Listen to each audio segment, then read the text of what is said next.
اهلا وسهلا ومرحبا بكم في حلقه اليوم. حلقه اليوم حلقه خاصه ببرنامج نسولك على المغرب. ضيفنا في حلقه اليوم هو من صعيد جمهوريه مصر العربيه، صعيد جمهوريه مصر، روبي مصر. عاش 12 سنه بالمملكه المغربيه، مؤثر فيسبوكي، تيك توك، يوتيوب. يعني دار بزاف ديال البرامج حول المملكه المغربيه، حول المدن المغربيه، ولقات واحد الاقبال كبير ومشاهدات كبيره من الجمهور المغربي والمتتبعين المغاربه. كذلك هو كاتب كلمات وكتب مجموعه من الاغاني برفقه مجموعه من الفنانين اللي هما مصريين على المملكه المغربيه، على ملك المغرب. وغادي نشوفوا معاه وغادي نحاولوا نتكلموا معاه على هذه الاعمال ديالو، وغادي نشوفوه في واحد الحلقه خاصه. ضيفنا هو فلاح مصري. اهلا وسهلا. اهلا فلاح وسهلا. مصري بخير؟ اهلا سي عماد، مرحبا. ماشي مزيان؟ اهلا، الحمد لله تمام. اولا كنقول لك مرحبا بك في مدينه الرباط، حفظك الله. وشرفتينا هنايا في المدينه ديال الرباط. بارك الله فيك. واللي بغيت نسولك اول سؤال، لانه كنتي هنايا في الرباط، كان تم التكريم ديالك نعم. في واحد الحفل اللي تنظم بمناسبه عيد الاستقلال المجيد. نعم صحيح. هذا الحفل اللي نظمته جمعيه هيب هوب فاميلي. يعني فجاتك هاد الدعوه وجاك هاد التكريم هذا، يعني كي كان الاحساس ديالك؟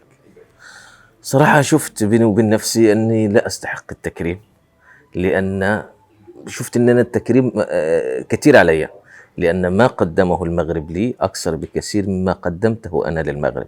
يعني المغرب احتضنوني وشالوني في راسهم وأحبوني وأطلقوا علي لقب محبوب المغاربة. فشفت العمل اللي أنا قدمته بسيط جدا بالنسبة للمغرب قدموا لي. فالمغرب أصبح وطني. ما هو الوطن؟ الذي يمنحك الأمن والأمان والطمأنينة ولقمة العيش وحب الناس. المغرب منحني كل ذلك وأكثر، وهو حب الناس ومحبوب المغاربة. فشفت أن التكريم ده كتير علي، لكن طبعا هذه أشكركم على هذا السخاء العاطفي والإنساني والثقافي. المغاربة دائما متعودين على الكرم وعلى استقبال الآخر وعدم العنصرية. فكانت مفاجئ يعني بالنسبة لي. وأشكر جمعية هيب هوب فاميلي، وأشكر القائمين عليها والأستاذ عماد مليجي الجوكر. شكر، والرباط طبعا. تمام. وشكر خاص لرئيس الجمعيه موسى العريف. موسى العريف، نعم. هذه الكبيره. السؤال اللي بغيت نسولك، البدايات ديالك في المغرب. يعني دابا انت واحد 12 سنه وانت عايش هنا في المغرب، المملكه المغربيه. نعم. خصوصا انك لقى واحد المشكل ديال المصريين، او نقدر نقولوا العرب بصفه عامه، كيقول لك ما كنفهموش اللهجه المغربيه. نعم. ما كتفهمش. نعم. انت دابا انا كنهضر معك باللهجه المغربيه، ولكن بحكم انك دوزتي 12 عام ما نعم. كتفهمني شنو كنقول. نعم. ولكن كون جيت كيفاش اول مره جيتي مم. تغلق معك مشاكل بالتحديد صحيح. يعني كي درتي تتعلمتي اللهجه المغربيه وليتي كتفهمها، وشحال المده اللي خدات لك؟ كتير جدا طبعا. اللهجة المغربية صعبة للغاية، لأنها عبارة عن خليط من الكلمات. يعني مش لهجة، مثلا نقول اللهجة المصرية لهجة مصرية، يعني لهجة واحدة. إنما اللهجة المغربية فيها المغربية وفيها الحسنية وفيها الريفية وفيها تشلحت وفيها الفرنسية وفيها الأسبانية. النبيرة في الشمال، التلاجة تلاقي لها اسم تاني، في الرباط تلاقي لها اسم، في الجنوب في طنجة دابة، تلاقي في مراكش دروكة. ففيها مجموعة من الاختلاطات والاختلافات اللي انت لو فهمت مثلا اللهجة بتاعت الشمال بتاعت طنجة مثلا، الله يا ودي الله يرحم يمك وبابك، ما تلاقيهاش في الجنوب. تلاقي يقول لك الله يرحم لك الوالدين مثلا في مراكش.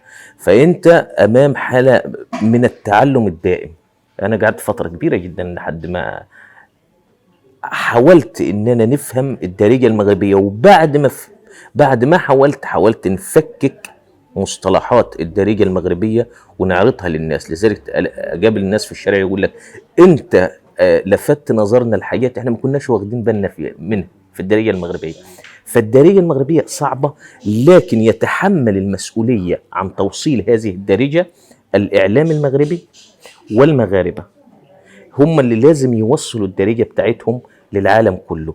بمعنى انك لما تقابل حد مثلا مغربي تلاقيه بيتكلم انجليزي وفرنساوي وهندي وطلياني وروسي، عندهم كم لسان، لسانهم اعوج، يتكلموا كل اللغات. هذا جميل، هذا عظيم، هذا رائع. ولكن ايضا اللهجة المغربية لازم توصل. ده على عاتق مين؟ على عاتق المغاربة والإعلام المغربي. يعني أنا لما قابل مثلا واحد مصري أتفاهم معاه أوكي، لكن بعدين أحاول أحتويه، أحاول أعلمه الدارجة المغربية. هذه مطيشة يعني طماطم، هذا خزو يعني جزر كده. حتى في الإعلام، حتى في الأغاني نفسها اذا احنا اذا جاز لي ان احنا نقول احنا كمغاربه نتحمل جزء من ذلك، يعني لما يجوا الخليجيين في المغرب علاش احنا نكلمهم خليجي؟ آه. علاش نكلمهم خليجي؟ علاش هم يفرضوا علينا ثقافتهم؟ ما احنا كمان من حقنا احنا كمغاربه ان احنا نفرض الثقافه بتاعتنا. هما الخليج لان كاين كلشي كيقول كنلقاو صعوبات باش نفهموا اللهجه ديالكم، لان كيف ما قلتي هنايا يعني غالبا يعني على حساب كل منطقه، لان كنلقاو في الشمال طاغيه شويه ديال الكلمات اسبانيه. نعم. مثلا في الوسط يعني ضروري كاينين كلمات فرنسيه، ولكن علاش ما كيفهموش؟ خصوصا ان بعض الكلمات راه هما باللغه العربيه ولكن ما كيتفهموش. نعم. واش طريقه النطق ولا حيت كنهضروا بسرعه ولا فين كاين الاشكاليه بالضبط؟ الاشكاليه انك لما تتكلم الدارجه تحس ان انت راكب التي جي في، لغه سريعه جدا، لهجه سريعه جدا مختلطه بلهجات كتيره جدا، بالفرنسيه، بالاسبانيه، بالريفيه زي ما احنا قلنا، بالامازيغيه. ها، كل ده صعوبه، ولكن التعلم عمليه تراكميه. يعني احنا لو قلنا احنا الناس مش فاهميننا، طب ما هيفضل مش فاهميننا. احنا لازم نبذل مجهود عشان الناس يفهمونا. ليه؟ لان اللغه هي انا لغتي وانت لغتك والاخر لغته. اللغه هي انا.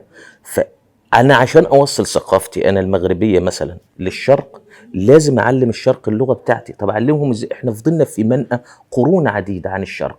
احنا قاعدين نستورد في المغرب افلام من الشرق ومش عارف ومسرحيات من الشرق وبنعمل احنا افلام ومسرحيات وما نعرفش نسوقها. طب ليه؟ ولكن صراحه انا بنشوف حاليا بالنسبه للتسويق وداك الشيء، انا لما كيبان لي ان التسويق ديال الافلام المغربيه ولات كتسوق في اوروبا اكثر من اللي كتسوق في العالم العربي. نعم.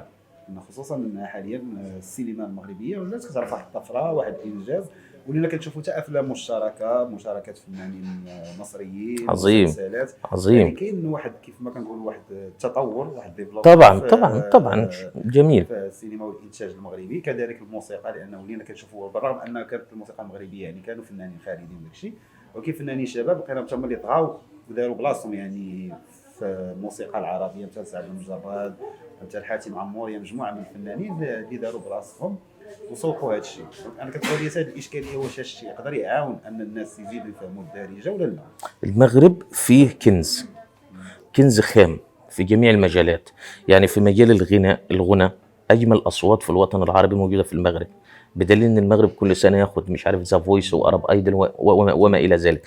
احسن فرق كره القدم تصنيف العشرة على العالم المغرب، احسن قفطان في المغرب، احسن اكل في المغرب، احسن مناظر طبيعيه في المغرب، احسن تاريخ وافضل تاريخ. ايام ما كانوا الاوروبيين يغزون الشرق كان المغرب يغزو اوروبا، موجود في المغرب. فكل ده محتاج الى عمليه مجهود كبير جدا من القائمين. هم طبعا كل الناس بتبذل مجهود، احنا ما قلناش ما حدش بيبذل مجهود، ده جميل جدا. والتعلم عمليه تراكميه، فده كويس. يعني شويه بشويه شويه بشويه شويه بشويه هيقدر ينتشر ده. لذلك انا هنا جه الدور بتاعي انا اللي هو حملت على عاتقي ان انا اوصل ده للشرق. تمام. ومشكور على هذا العمل وهذا المجهود اللي كديروا، لانه بكل صراحه واخا نشكروك تنعياو بارك الله فيك. لانك باش كتلقى واحد كيدير واحد الاشهار للمنتوج ديالك، كيدير واحد التسويق للبلاد ديالك، فهذا مجهود تشكر عليه. وحتى حنا بالنسبه لنا غادي نقدروا نقولوا داك التكريم اللي كان راه تستاهل ما اكثر، حفظك الله. لانه قليل في حقك حفظك الله. المصري. شكرا. فلاح مصري غادي ندوز معك شويه المجال الفني، لانك كما كنعرف انك فنان وكنتي كدير المسرح. نعم صحيح. يعني شاركتي في مسرحيات. نعم في الجامعه. نعم ايام الجامعه ماشي لما كنا يعني في الجامعه. الحركات والطريقه باش كتكلم وداك الشيء باين لك محترف حريفي وعفريت في المسرح. حريفي. كنظن هذا الشيء واقيلا من الحوايج اللي يعاونوك باش ان الناس تجذبوا ليك ولاو كيحبوك بزاف. صحيح، مجموعه من العوامل. يعني دراسه المسرح، علم النفس، التاريخ، كل ده لما تقعد تصرف بوتقه واحده ممكن يدي لك حاجه. يعني دايما الانسان لما ما يروحش بعيد، لما يحب يعمل حاجه يبدا من الحاجات اللي ربنا عطاها له. يعني ربنا عطى لك امكانيات، انا ما ركزش على السلبيات والحاجات اللي ما عطاها ليش، انا ركز على اللي عطاه لي ربنا واشتغل منه، وربنا سبحانه وتعالى ما يضيعش عمل حد. كيف ما قلنا هذا الشيء خلى بزاف ديال الناس يحبوك ومساندينك واللي كيبغيو بزاف. كاينين واحد الناس هما ماشي كثار، وليت كنشوف ان بعض الفيديوهات، بعض الانتقادات من بعض صفحات وداك الشيء، يعني كيجاوبك انك كيقولوا مثلا القضيه ديال الشحات عياش، كتخلص كتاخذ الفلوس، درتي شويه لاباس، درتي شويه د العاقه من هذا الشيء، شحال كتخلص؟ هذا المطعم اللي احنا قاعدين فيه يلا اشتريته الرانج روفر اللي على برا بتاعتي، خدت بالك؟ الفيلا اللي من ورا دي كمان يا راجل صل على النبي. الحمد لله طبعا على كل حال، هذا فضل من الله ونعم، الحمد لله والشكر لله على كل شيء. احنا اصلا من الصعيد، احنا عمد يعني، ولما بتتربى وانت شبعان ما تدور على القيمه والجوده اكتر ما تدور على الماده. هذا الحمد لله وفضل من الله ونعمه، الحمد لله. اما بالنسبه للمنتقدين، احنا عايزين المنتقدين بالعكس، لان احنا مش عايزين الناس كلها تسقف لنا. لا، خلي الناس تنتقد. الشيخ الشعراوي قال لك اذا لم تجد لك حاقد وحاسد فاعلم انك فاشل.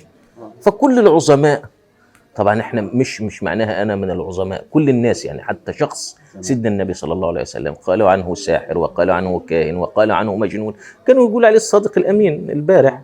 لكن لما نزلت عليه الرساله ابتدوا يقول عليه انت هتلاقي لك منتقدين، الاخوه يقول كل شيء عنده منتقدين. فشكرا ليهم، احنا بنشكر المنتقدين قبل الناس المؤيدين. شكرا الذين قالوا نعم، وشكرا الذين قالوا لا. طبعا شكرا للجميع وشكرا لك بزاف. بغيت نسولك، عندك مجموعه من الاعمال الفنيه، خصوصا انك مؤخرا كتبتي 2 اغاني كاس افريقيا. نعم. واحده برفقه فنان مصري اللي هو الفرعون المغربي، نعم، بلاك ماكدي. نعم. وواحده برفقه ميدو المصري. نعم. يعني كيفاش جاتك هذه الفكره، وكيفاش تواصلتي معاهم، وكيفاش انك 2 اغنيات يعني في اسبوع واحد؟ احنا شوف، احنا عملنا اغنيه بمناسبه عن الملك محمد السادس، اسمها محمد السادس ابن الاكرمين.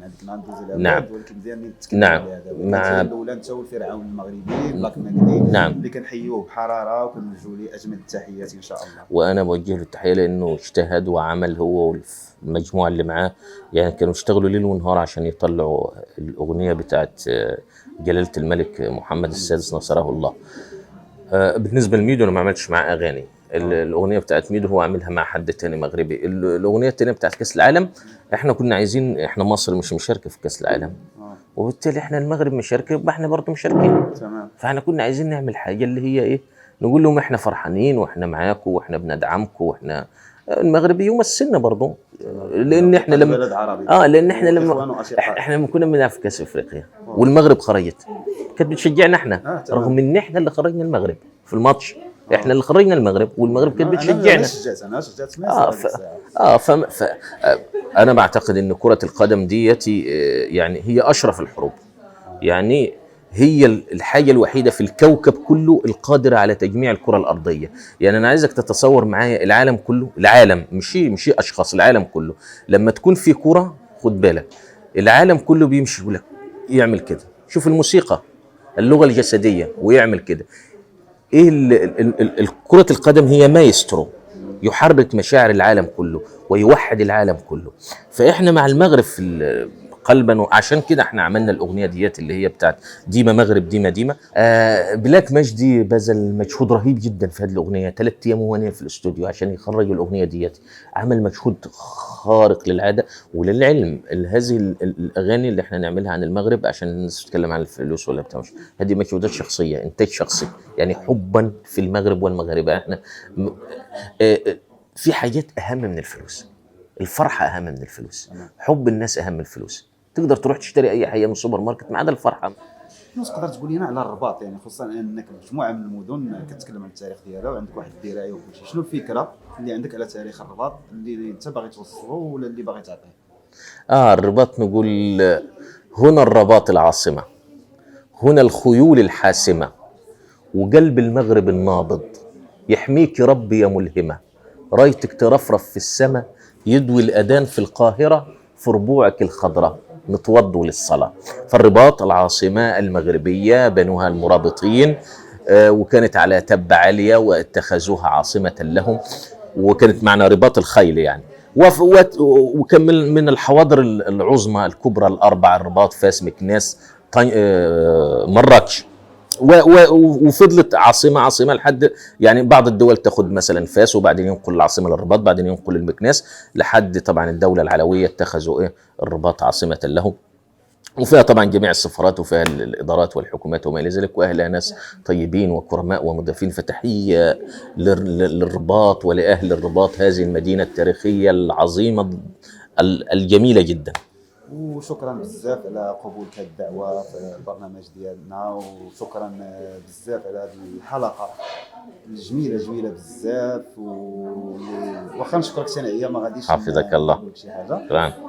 سؤالي الاخير، كلمه اللي تقدر توجهها للمغاربه في هذه المناسبه ديال عيد الاستقلال المجيد. طبعا عيد الاستقلال 18 نوفمبر. عايز اقول حاجه معلومه بس عن عيد الاستقلال. 18 نوفمبر مش هو مش هو التاريخ الاصلي لعيد الاستقلال. التاريخ الاصلي لعيد الاستقلال هو 2 مارس اللي هو تاريخ الغاء الحمايه الفرنسيه عن المغرب. ولكن ليه المغرب عمل 18 نوفمبر عيد الاستقلال؟